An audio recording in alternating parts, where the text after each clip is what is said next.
Kung papansinin mo ang mga pahayag ni Pastor Apollo Quiboloy, malinaw na may matindi siyang galit at pagdududa sa gobyerno ng Amerika.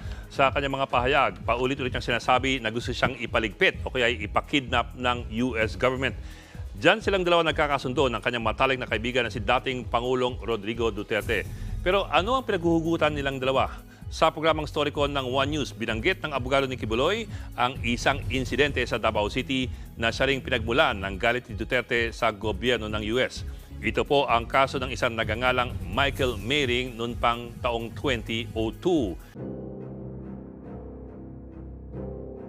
Now on to the show. This week we'll be talking about Michael Mering. So on May 16th of 2002, an explosion occurred at the Evergreen Hotel in Davao City, particularly inside the room which was being stayed in by American oncologist Michael Mering, who had reportedly been treasure hunting in the country since the 1990s. The explosion was caused by dynamite he allegedly was keeping inside the room.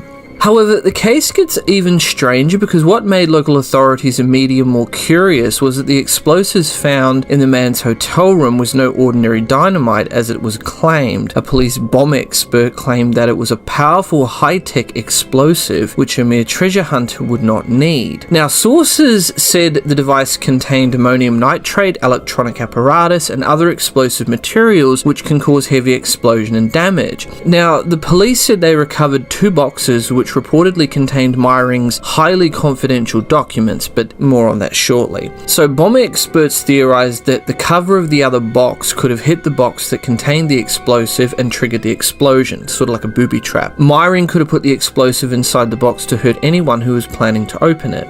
Mayor Rodrigo Duarte said they knew little about the mysterious person. He said the man was an American and that FBI agents may have been interested in him because of American federal notes seen in his room at the Evergreen Hotel. Now, Mering was confined at the Davao Doctors Hospital after he sustained third-degree burns to over 40% of his body and had his legs amputated. Now, on May 19th of 2002, agents from the US Federal Bureau of Investigation, FBI, reportedly brought Mering out of Davao City to Manila via Subic Air through chartered flight, allegedly arranged by the US Embassy in Manila. By May 22nd, he was already confined at the MacMac Medical Center, which is one of the 2 hospitals accredited by Mering's medical insurance.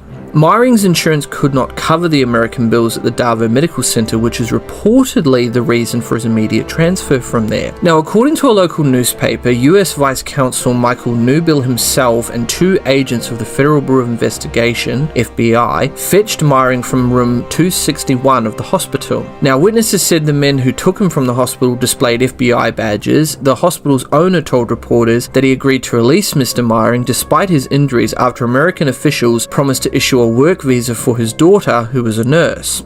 The FBI agents were said to have carried high-powered firearms. They showed their identification cards to the hospital physicians and instructed them not to let anyone know that they were taking Mering out, stated the report on this. The US Embassy's Public Affairs section interestingly quickly issued a denial the next day that the FBI had any role in the disappearance of Mering, who claimed to be a treasure hunter, but was the subject of an investigation on his possible link to terrorist groups. Doctors amputated one of Mr. Mering's legs. However, in other reporting it states that they amputated both legs, so I'm unclear which reporting on that is correct, because on one hand they said, oh, it was one leg, and then another article says, oh no, it was both legs. So I'm not too sure if it was both legs were amputated or it was one. The fact of the matter is, he was taken from the hospital and flown from Davao by charter plane, and that's what the police also said at the time. He received medical treatment in Manila and left the country soon after. Now, Mr. Mering returned to the United States, where he also went by the family name Vandermeer. He died allegedly in 2012 at age 76, and public records show without ever telling his story publicly. Piecing together an accurate story about Mering is difficult, but there are indications that he is part of a much bigger and much more spellbinding tale. One detailing a quest for treasure, intrigue, involvement with Muslim terrorists, dealing in counterfeit securities and currency, and possibly double-crossed by his longtime American and Filipino partners. I mean, this reads like a Hollywood film. Seriously, this case is all over the place. Michael Terrence Mering is a former citizen of South Africa of British descent who reportedly fled the African country during the later years of the apartheid era. He reportedly practiced his profession as a doctor for the South African police while being affiliated with the African National Congress of Nelson Mandela. What is definitely known about Myring is that he was born in 1932 in South Africa and later became a naturalized US citizen. He first came to the Philippines in 1992, where he spent almost a year in Metro Manila and North Luzon. He often stayed at the Sundowner Hotel or the Manila Garden Hotel in Makati, or the Park Hotel in Paco. While in Manila, he went around with two agents of the National Bureau of Investigation, NBI, and has fallen under the protection of Ricardo Diaz, the NBI chief of Interpol, and his treasure hunting group including Stephen Morgan, Carl Ryle, Commander Tony Nassa, MNLF, and PMP Colonel Segundo Duran. He was in the Philippines, it's alleged, primarily to hunt for treasure and do research in herbal medicine, according to his wife Angela, who was a nurse at a Seventh-day Adventist hospital in Loma Linda, California. But the real facts of the case appear to be much more sinister than that. It was learned that Myring's wife Angela, who was in the United States, it has been reported that she came to the Philippines to assist in Myring's care and transport, had been telling Evergreen Hotel General Manager Salo Gentapan that they don't have money. Gentapan served as a guarantor of the victim, so he would be treated at the hospital. Gentapan told Sun Star that the hotel had already released P20,000 as advanced payment for the hospitalization of the victim. Hughes confirmed that the victim was really financially strapped, saying, "Michael has no money. I know that." End quote. Gentapan said Angela told him over the phone that they are broke. However, Angela told Gentapan that Myring is covered by health insurance in the United States. Here's where it gets a little bit more interesting with Myring, because Myring called himself a treasure hunter, and one source close to Myring stated that he joked about being with the CIA, meaning Christ in action, and he told hotel staff not to touch a metal box in his room, apparently with good reason. Myring, according to the post-blast affidavits of 3 employees of Evergreen Hotel, was a frequent guest over the last 10 years. His latest check-in after nearly a year of absence on December 14th of 2001, carrying 2 heavy metal boxes. The employees said Myring would repeatedly tell them that in cleaning his room they can touch anything but the 2 padlocked metal boxes, which allegedly contained assorted documents. Myring also instructed them to use only a clean rag without any chemical materials. The Mindanao Times report a day after the blast quoted Mayor Rodrigo Duarte as saying the police investigated Myring the Friday before, that being May 10th, after the intelligence community found him highly suspicious for bringing in boxes in and out of the hotel.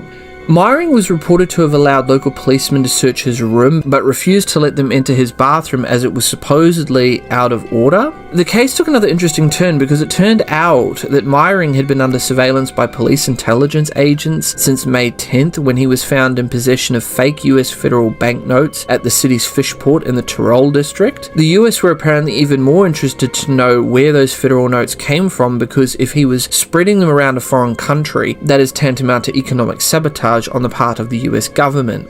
US authorities appeared very interested in pursuing Myring's case after the Philippine police authorities uncovered several dubious US federal banknotes in his possession when they checked his room and belongings after the blast. Now, according to news reports, Mr. Myring had been going to Davao City on the island of Mindanao for many years, usually staying in the same hotel suite at the Evergreen. He had documents allowing him to hunt for treasure, which was believed to have been left by occupying Japanese forces during World War II, and an identity card allowing him to travel in territory held by separatist Islamic rebels.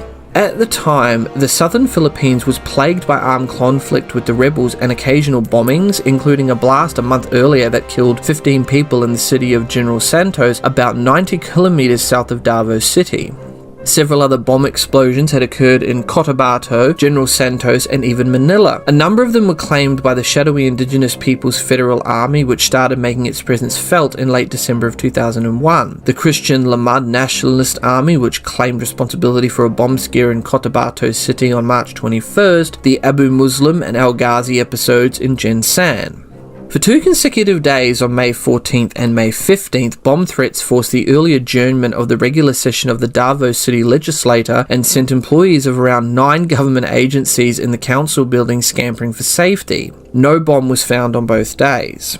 When the police first questioned Mr. Myring about the explosion at the Evergreen, Myring had told police officers while screaming in pain on May 16th that a man had lobbed a grenade inside his room. The evidence, on the other hand, pointed to the blast originating from one of his middle boxes. Investigators quickly found conclusive evidence that the blast was caused by explosive in his room, not someone throwing a grenade through his window. According to the police file, it included the remains of 2 6-volt batteries, an electric blasting cap, and a circuit board. David Hawthorne, who was a close friend of Myring, claimed that his friend confessed of giving a box of old US federal notes to the Mandela government. The box was one of 12, with each estimated to contain $500 million each. Myring secured permits from the Fidel Ramos administration to hunt for treasure in sunken American and Japanese ships. He later partnered with a powerful Manila-based group which had links to James Rowe. Now, interestingly enough about James Rowe, according to American intelligence analyst Dan Crawford, Rowe himself is linked to a Nevada white supremacist and tax revolt group which has connections to the neo-Nazi party in the United States and the Fifth Reich group from Germany.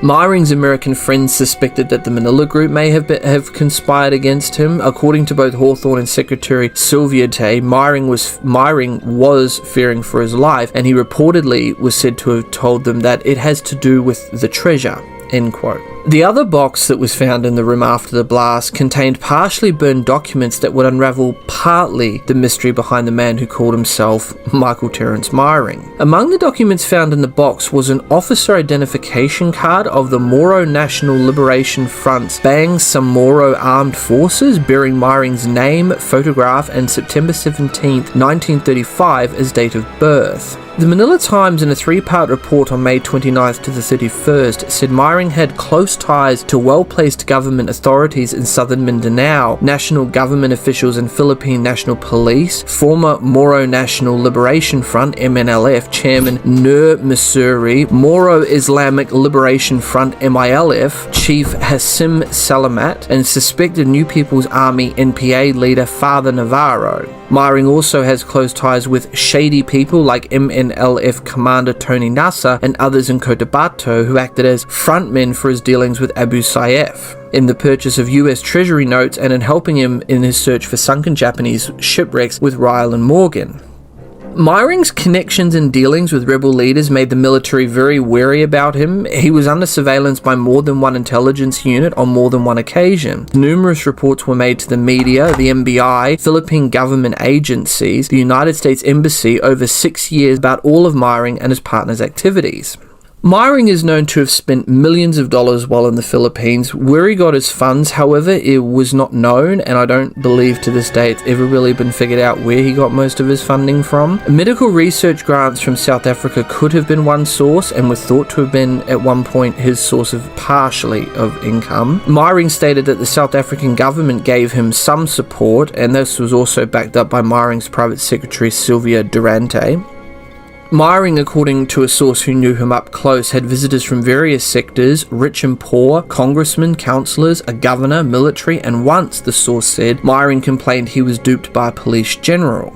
Also, according to a close friend, American David Hawthorne, Myring had told him he had found a fabulous treasure in US federal notes and gold bonds. The way Hawthorne told it, as I understand it, Myring in 1992 was able to sell a box full of old US Federal Reserve notes worth more than $500 million. That box was one of 12 said to be part of a war chest for American and Filipino guerrillas fighting Japan forces during World War II. After the war, the boxes disappeared, and stories have circulated ever since that they are in the possession of the MNLF/MILF and the Abu Sayyaf. There are also a number of reports of fake bonds and notes that have been sold by the Muslim extremist groups to finance their arms purchases, and several arrests have been made in Mindanao in relation to that. There has also long been unsubstantiated speculation in the Philippines that Mr. Myring was responsible for bombings in the turbulent region as part of a covert American operation aimed at gathering intelligence on the rebels or prompting the Philippine government to approve greater United States military assistance. However, a former CIA official who served in the Philippines discounted the possibility that Myring was a CIA operative. While the former official was not familiar with the details of the Myring case, he said keeping explosives in his hotel room and joking about Christ in action would be obvious violations of agency protocol. Another area of particular interest was the company Meiring supposedly worked for. It turned out that Meiring used in his communications his company name Parousia International Trading Co. Incorporated, using the Evergreen Hotel phone and fax numbers. Now, a check with the Mindanao Business Council showed there is no Parousia or Meiring in its directory. The firm, however, is listed under metals in www.ningosciopark.com, a Davao City-based business portal site. Mines and Geoscience's regional chief Ma Luisa Jacinto said Parousia had no permit and no accreditation as mineral trader. Jacinto said that if Meiring had secured a permit and accreditation in the national office, they would have been sent copies. There were also stories that Meiring was in part looking for the much talked about but never found Yamashita treasure, allegedly hidden and recovered by highland tribes in parts of Mindanao. Treasure hunters claim much of Yamashita's treasure was money, jewels, and gold belonging to the Nazis and the Japanese army. Another right-wing associate of Meiring is an American named Chuck Ager from somewhere in Colorado, USA. Ager is a mining engineer. He was tasked by Meiring to supervise more than 30 tunneling operations in search of the remaining 12 boxes and the Yamashita treasure. In all, Ager was in charge of more than $5 million, which is $100,000 worth of mining equipment and digging equipment purchased over the years by Meiring from Jun Haria and Davao General Hardware Company, which is only half a block from the Evergreen Hotel. Now, Meiring and his American and Filipino associates have been known throughout the area as using explosives in their excavations of treasure sites and shipwrecks for many years. Meiring has provided explosives to other treasure hunters for their salvage attempts in Mindanao and North Luzon on Japanese shipwrecks and an American warship. A number of shady people seem to center around Meiring and his activities. These include Commander Tony Nasa, Moro National Liberation Front MNLF of Cotabato, and Harold Caraca, an American partner of Carl Rillis. Caraca, who was involved in selling the currency notes in Las Vegas and Europe, has made a number of trips to Mindanao in an attempt to kill another American treasure hunter that was a rival of Meiring's. Meiring may also have been heavily involved with yet another American that is under investigation by Singapore and Philippines authorities, who is looking for investors and working a number of sites in Mindanao. The Philippine National Bureau of Investigation is also searching hard for W.F. Groby from Tennessee and Keith P. LeBlanc, Americans, reported the acting director of the NBI, Fernan Nassau. They are wanted in connection to the recovery of $2.5 trillion in faking counterfeit bonds on July 10th of 2002 and may have been involved with Meiring's group. The explosion is attributed to President Rodrigo Duterte's hostility towards the United States. In May of 2016, Duterte's spokesperson Pete Lavina cites the incident that involved Meiring as the reason for Duterte's negative sentiment towards the United States. Meiring was brought out of the country supposedly by US embassy officials despite facing charges of possessing explosives, which Duterte took offense against. He called the alleged act a disrespect against the sovereignty of the Philippines. Duterte said that he had received no apology from the United States for the incident. Duterte was still mayor of Davao City at the time of the incident. At that time, Duterte said that he held Meiring responsible for the incident, saying that he refused to cooperate with the police when they made a search in his room before the explosion, as I said before about not letting them search the bathroom. Mr. Duterte expressed outrage that the United States would help a criminal suspect leave the country without regard to Philippine law. He also fanned speculation that Meiring was involved in covert operations conducted by the United States in the Philippines. The Philippines has long been the United States' closest ally in Southeast Asia. The two nations have a mutual defense pact, and the Philippines recently agreed to allow the Pentagon to station troops and weapons at bases in the country. For more than a decade, American troops have also trained and advised Philippine soldiers hunting the Abu Sayyaf, a gang of rebel kidnappers operating in the southern islands. Now, Davao City is the most populous city in the south, and a pair of bombings there killed 38 people in 2003. But Mr. Duterte, who was its mayor for the past 20 years, had long expressed skepticism about the American military presence. In 2013, he said he had blocked an American proposal to base drones at Davao City's old airport, citing his concerns about the Meiring case.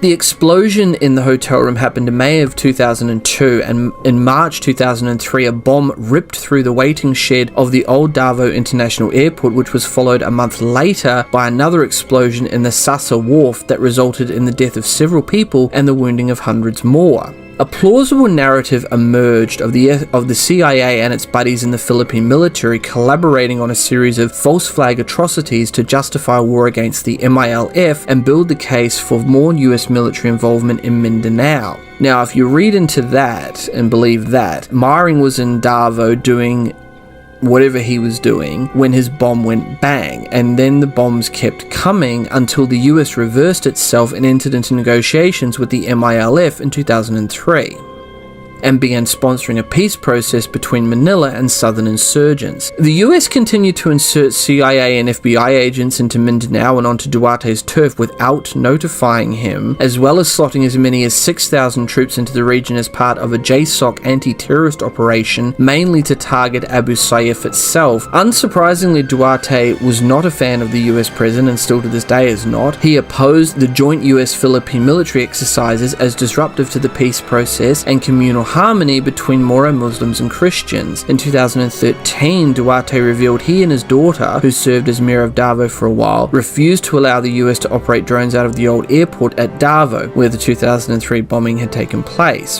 What Myring's actual purpose was in Mindanao for about 6 to 8 months a year during this time period, no one can say for sure, even today. So, who really was Michael T. Myring? Why did the US Embassy officials accord him this special treatment if he was just an ordinary treasure hunter? What was he doing in southern Mindanao for the past 10 years? Why was he in possession of explosives? Was he alone in his activities in Davao, or was he with other conspirators?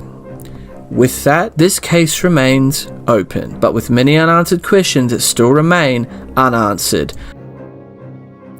At iyon ang sinasabing dahilan ng pagkakagalit nitong si Digong at si Quiboloy sa Amerika. Yun din ang naging dahilan ng sinasabing extra rendition na gagawin ng FBI kay Quiboloy.